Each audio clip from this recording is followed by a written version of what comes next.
नमस्कार। इतनी कथा सुनकर नारद जी ने कहा, हे पिता, राजा दियोदास से पूर्व ऐसा कोई राजा नहीं हुआ जिसके ऊपर देवताओं की युक्ति भी निष्फल हो गई थी। अतः मेरी ये इच्छा है कि ऐसे प्रतापी राजा का वृत्तांत आप हमें विस्तार पूर्वक सुनावें। मैं यह जानना चाहता हूँ कि राजा ने अपनी प्रजा को दुखी नहीं होने दिया, उसके ऊपर देवताओं को फिर भी युक्ति नहीं चलाई और अथवा लज्जित होकर बैठ गए। मतलब कि देवता लोग लज्जित होकर बैठ गए और राजा अपने प्रजा को कभी भी दुखी नहीं होने दिए। देवताओं को लज्जित कर दिए लेकिन प्रजा को दुखी नहीं होने दिए ऐसे राजा। इतनी कथा सुनकर सूत जी बोले, हे ऋषि, जब ब्रह्मा जी ने नारद के मुख से यह वचन सुने तो अत्यंत शीघ्र होकर इस प्रकार कहा, हे नारद, तुम परम धन्य हो, क्योंकि तुम शिव जी के चरित्र रूपी कथामृत को बारंबार पीकर भी तृप्त नहीं होते हो। भला संसार में ऐसा कौन है जो भगवान सदाशिव को कष्ट पहुंचा सके। अब मैं तुमसे संपूर्ण वृत्तांत कहता हूँ, उसे तुम मन लगाकर सुनो। राजा दियोदास शिव जी का परम भक्त था। जब उसने यह देखा कि काशी जी शिव जी के प्राणों से भी अधिक प्रिय है तो उसने स्वयं भी काशी पर ही रहना स्वीकार कर लिया और वह काशी में रहकर अत्यंत नम्रता पूर्वक प्रजा का पालन करता था। इसलिए उसके सम्मुख देवताओं की कुछ भी नहीं चलती थी। वह किसी भी प्राणी को दुख नहीं देता था। यद्यपि युद्ध के समय वह सिंह के समान महापराक्रम का प्रदर्शन करता था। सभी देवता उसकी आज्ञा का पालन भी करते थे। उसकी सभा में गंधर्व और विद्याधर नृत्य करते थे। हे नारद, उस राजा दियोदास ने सूर्य बनकर शत्रुओं को भस्म किया और चंद्रमा रूप होकर अपने मित्रों को सुख पहुंचाया। युद्ध क्षेत्र में वह अपने धनुष द्वारा शत्रुओं पर विजय प्राप्त करता रहा। इसलिए लोग उसे इंद्र भी कहते हैं। धर्म अधर्म का उचित विचार कर दंड देने के कारण उसे धर्मराज कहा गया। वह अपराधियों को दंड देता और धर्मात्मा एवं सज्जनों को आनंद प्रदान करता था। उसने याचकों को धन देकर कुबेर का पद प्राप्त किया तथा सबका पालन करने के कारण शिव जी का पद पाया। सबको भाग्य का फल देने के कारण वह उपग्रह के रूप में माना गया। संपूर्ण कला कौशल में वह अत्यंत प्रवीण था, इसलिए उसे विश्वकर्मा की उपाधि दी गई। सुंदरता में वह अश्विनी कुमार से भी अधिक सुंदर था। गान विद्या में उसने विद्याधरों को भी पराजित कर दिया था। हे नारद, उसने यक्षों को अनेक प्रकार के अधिकार सौंपे तथा नागों को भी अनेक प्रकार के उच्च पदों पर प्रतिष्ठित किया। राजा दियोदास के प्रताप से प्रभावित होकर इंद्र ने अपना ऐरावत हाथी तथा सूर्य ने उच्चश्रवा घोड़ा उसे दे दिया। राजा दियोदास की सेना के साथ योद्धा कभी नहीं हारते थे। राजा दियोदास की सेना के साथ योद्धा युद्ध कभी नहीं हारते थे। उस राजा के शासनकाल में पृथ्वी का राज्य आकाश से भी अधिक बढ़ गया। आकाश पर केवल एक ही इंद्र का साम्राज्य और वे अपने वज्र द्वारा पर्वतों के पंख काटते हैं। परंतु पृथ्वी पर राजा दियोदास ने अनेक शत्रुओं के मस्तकों को चूर्ण कर दिया और गोत्र के नाम से प्रसिद्ध हुआ।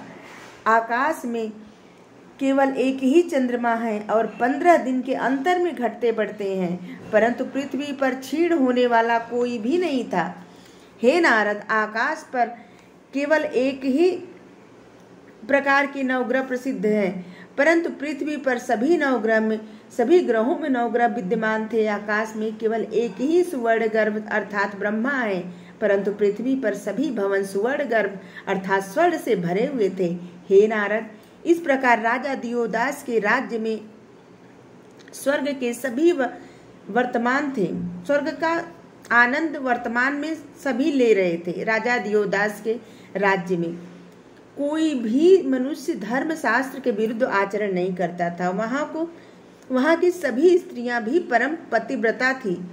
उसके राज्य में कोई भी मनुष्य धनहीन नहीं था, हिंसक नहीं था, अधर्मी, व्यभिचारी, निर्लज्ज, चुगलखोर, शील रहित और असत्यवादी नहीं था। अपने अपने धर्म पर सब दृढ़ थे। सभी बालक अपने माता पिता की सेवा करते थे और सभी छोटे भाई निष्कपट भाव से अपने बड़े भाई की सेवा करते थे। सभी सेवक अपने स्वामी की सेवा करना परम धर्म समझते थे और विपत्ति पड़ने पर भी वे अपने स्वामी को नहीं छोड़ते थे। हे नारद, उस राजा के राज्य में स्थान स्थान पर ब्रह्म भोज हुआ करते थे। राजा और प्रजा के सभी लोग कुआं, बावली, तालाब, फुलवारियां, उद्यान आदि चारों ओर पाए जाते थे। शिव भक्ति के अतिरिक्त किसी को अन्य कोई कार्य न था। सब स्त्री पुरुष वेद की आज्ञा का पालन करते थे और उसी के अनुसार आचरण भी करते थे। वे सब शरीर से हिष्ट पृष्ट और आर्थिक दृष्टि से भी संपन्न थे। किसी को स्त्री, पुत्र, धन, वस्त्र, आभूषण आदि का कोई कष्ट नहीं था। राजा दियोदास उन सब में अधिक धनी था। वह अपनी प्रजा का पुत्र के समान पालन करता था। हे नारद, जिसके हृदय में रात दिन भगवान सदाशिव का निवास रहे, उसे आनंद के अतिरिक्त किसी प्रकार का कष्ट नहीं हो सकता। अस्तु, देवताओं ने उसके राज्य में बहुत कुछ ढूंढने पर भी दोष नहीं पाया। तब वे थक कर बैठ गए। राजा दियोदास राजनीति तथा धर्म का महान ज्ञाता था। वह सबका मित्र था और तीनों प्रकार की शक्तियां और सब प्रकार के गुणों को धारण करके चारों उपायों का समय अनुसार भली भांति प्रयोग किया करता था। हे नारद, सब देवता उपाय करके थक गए और राजा को किसी भी प्रकार नुकसान नहीं पहुंचा सके।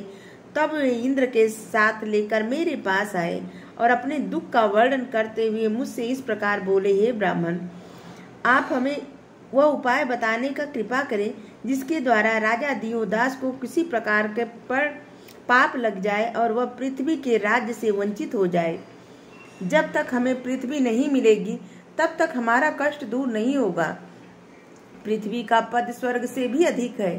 पृथ्वी में भी लोग तीनों तीर्थों का पद ऊंचा है। सब तीर्थों में काशी का पद सर्वोत्तम है। काशी सेवन किए बिना सहज ही मुक्ति प्राप्त नहीं होती। अस्तु, अगर आप ऐसा कोई उपाय बताइए जिससे लोग पुनः काशीवास प्राप्त कर सके।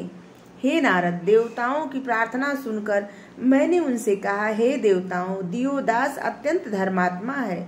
वह अपने तप के कारण ही देवताओं को दुख देकर अभी तक बचा हुआ है।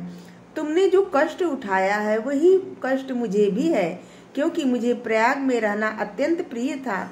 परंतु उस राजा को वरदान देने के कारण अब मेरा भी प्रयाग में रहना असंभव हो गया है। अस्तु, अब तुम सब लोग मेरे साथ विष्णु जी के पास चलो, वे ही इस समय हमारी सहायता करेंगे। यह कहकर सब देवताओं को अपने साथ लेकर श्री विष्णु जी के समीप जा पहुँचे। उनकी स्तुति करने लगे और उसके बाद बोले, हे प्रभु, हे विष्णु भगवान, आप कोई ऐसा उपाय बताइए जिससे मुझे सब देवताओं को आनंद प्राप्त हो, जिससे मुझे और सब देवताओं को आनंद प्राप्त हो। हमारी प्रार्थना सुनकर विष्णु जी ने उत्तर दिया, हे ब्रह्मा, राजा दियोदास परम धार्मिक है। यद्यपि मैं स्वयं भी यह चाहता हूँ कि दियोदास के हाथ से पृथ्वी का शासन छीन लिया जाए, क्योंकि उसके कारण मैं अपने प्राणों से भी अधिक प्रिय वृंदावन में नहीं जा सकता हूँ, परंतु उस पर मेरा कोई वश नहीं चलता। भगवान सदाशिव भी काशी छूट जाने के कारण बहुत दुखी हैं। वे अपना दुख मुझसे कई बार कह चुके हैं, परंतु बिना किसी अपराध के वे भी दियोदास के राज्य में कोई विघ्न नहीं डाल सकते। हे ब्रह्मा, राजा दियोदास के ऊपर देवताओं की भी कोई युक्ति नहीं चल सकती। इसका कारण यही है कि वह उस काशी की सेवा करता है जो साक्षात शिव जी का ही स्वरूप है। अब तुम ही कहो कि उसके राज्य का नाश किस प्रकार किया जाए। हाँ, यदि शिव जी हम पर कृपा करें तो कुछ मनोकामना पूर्ण हो सकती है। अब यही उचित है कि हम सब लोग शिव जी के पास चलें और अपना दुख कह सुनाएं। हे नारद, इस प्रकार निश्चय करके विष्णु भगवान तथा अन्य सब देवता सहित शिव जी के समीप जा पहुँचे। वहां पहुंचकर भगवान सदाशिव को की भली भांति स्तुति की और कहा, हे महाप्रभु, आप हमारी रक्षा करें, आप हम पर कृपा करें।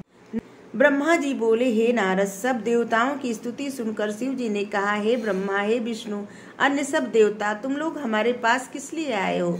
तुम हमें अपने दुख का कारण सुनाओ। भगवान सदाशिव के मुख से यह वचन सुनकर देवताओं ने कुछ सोच विचार करके यह उत्तर दिया, हे प्रभु, आप राजा दियोदास राजा दियोदास धर्म पर आरूढ़ होकर सब प्रकार के पापों को त्याग कर पृथ्वी पर शासन कर रहा है। उसके राज्य में सब लोग दुखी हैं, सब लोग सुखी हैं। यद्यपि वह आपका भक्त है, हम सब देवताओं की सेवा में भी संलग्न रहता है, परंतु उसने हठ पूर्वक किसी भी देवता अथवा नाग आदि का पृथ्वी पर रहने नहीं दे रहा है। आपको यह उचित है कि किसी उपाय द्वारा आप राजा दियोदास को राज्य से पदच्युत कर दे, राज्य छीन ले। राजा दियोदास के राज्य त्याग के पश्चात ही हम लोग काशी को प्राप्त कर सकेंगे, अन्यथा नहीं। इतना कहकर देवता चुप हो गए। हे नारद, देवताओं की यह प्रार्थना सुनकर शिवजी ने कहा, हे देवताओं, राजा दियोदास हमारा परम भक्त है। वह काशी का, जो हमारे दूसरे शरीर के समान है, रक्षक है। काशी के रक्षक को किसी प्रकार का दुख प्राप्त नहीं हो सकता। इतना कहकर शिवजी चुप हो गए, परंतु उसी समय काशी का स्मरण आ जाने के कारण उनकी आंखें आंसुओं से भर गईं। कुछ देर तक वे काशी के प्रेम में ऐसे मग्न रहे कि उनकी अवस्था मूर्छित के समान हो गई। जब वे चैतन्य हुए तो उन्होंने काशी की स्तुति करते हुए इस प्रकार कहा, हे आनंददायिनी काशी, अब तू मुझे कब प्राप्त होगी? यदि तू मुझे शीघ्र प्राप्ति ही नहीं हुई तो मेरा जीवन कठिन हो जाएगा। इतना कहकर काशी के प्रेम में मग्न शिवजी मूर्छित हो गए।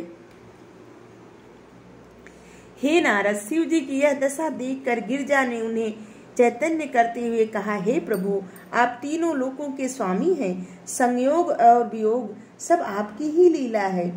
आपकी कोप दृष्टि में प्रलय हो जाता है। आप पूर्ण स्वाधीन हैं। यदि आप काशी में पहुंचेंगे तो राजा दियोदास आपको किसी भी प्रकार नहीं रोक सकेगा। काशी के निवासी यमराज से भी भय नहीं खाते। पापियों की मुक्तदायिनी होने के कारण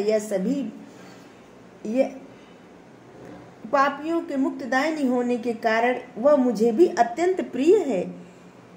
आप ऐसा उपाय कीजिए जिससे हमें काशी पुनः प्राप्त हो सके, सबको शांति मिले। हे नारद, गिरिजा के यह वचन सुनकर शिवजी ने प्रसन्न होकर कहा, हे गिरिजे, तुम मुझे अत्यंत प्रिय हो, परंतु काशी मुझे तुमसे भी अधिक प्रिय है। इस समय तुम्हारे अमृत के समान वचन मेरे हृदय को कुछ शांति प्राप्त हुए है, परंतु तुम्हें यह ज्ञात होना चाहिए कि मैं राजा दियोदास का अत्यंत आदर और सम्मान करता हूँ। उसने ब्रह्मा जी से आज्ञा लेकर ही काशी का राज्य प्राप्त किया है। उसने वरदान मांगते समय ब्रह्मा जी से यह स्पष्ट कहा था कि यदि देवता आदि पृथ्वी पर न रहे तभी मैं राज्य को स्वीकार कर सकता हूँ, अन्यथा नहीं। तब मुझे ब्रह्मा जी के वचन का पालन करने के हेतु काशी छोड़ देनी पड़ी। राजा दियोदास उस समय से मेरी पूरी की भली भांति रक्षा करता है, इसलिए वह मुझे अत्यंत प्रिय है। भला ऐसी दशा में मैं उसका राज्य किस प्रकार छीन सकता हूँ? तुम्हें यह बात भी अच्छी तरह जान लेनी चाहिए। जो लोग धर्मात्मा होते हैं, मैं उनकी सदैव रक्षा करता हूँ। यदि कोई उन्हें कष्ट पहुँचाने का प्रयत्न करता है तो स्वयं ही दुख उठाता है। इसलिए मैं ऐसा उपाय सोच रहा हूँ जिससे मुझे काशी पुनः प्राप्त हो सकती है। हे नारद, इस प्रकार शिव जी चिंता कर ही रहे थे। उसी समय अचानक ही उन्होंने अपने सामने खड़ी हुई योगिनियों को देखा। तब शिव जी ने उन्हें अपने पास बुलाकर बहुत आदर से बैठाया। फिर आज्ञा दी कि हे योगिनीगण, तुम सब काशीपुरी में जाओ और वहां जाकर राजा दियोदास धर्म कार्य में जो कुछ हो सके विघ्न डालो, जिसके कारण वह काशी छोड़कर हटने को तैयार हो जाए। ऐसा उपाय जब सफल हो जाएगा तब मैं पुनः काशी में रहकर आनंद प्राप्त करूंगा। इस प्रकार आज्ञा देकर शिव जी ने योगिनियों को काशी में भेज दिया और आप स्वयं समय की राह देखने के लिए वहां स्थित रहे। उन योगिनियों ने काशी में पहुंचकर अपना स्वरूप बदल लिया और वे तपस्विनियों के समान वेश धारण करके चारों ओर फैल गईं। उनमें से कोई मलिन बनी, कोई दासी, कोई रसोई वाली, कोई गाने वाली, कोई बाजा बजाने वाली, कोई मूर्ति बनाने वाली, कोई सामुद्रिक जानने वाली और कोई पुत्र देने वाली। इस प्रकार उन्होंने अनेक युक्तियां की, परंतु राजा दियोदास के नगर का कोई भी मनुष्य अपने धर्म को त्याग कर पाप कर्म करने में प्रवृत्त नहीं हुआ। तब वे सब एकत्र होकर आपस में यह कहने लगी कि हम मंदराचल पर्वत पर जाकर शिव जी को किस प्रकार अपना मुंह दिखाएं। अस्तु वे 64 योगिनियां मणिकर्णिका घाट के आगे स्थित हो गईं और लज्जा के कारण शिव जी के पास नहीं पहुंची। हे नारद, जो मनुष्य उन योगिनियों को प्रणाम करता है उसे किसी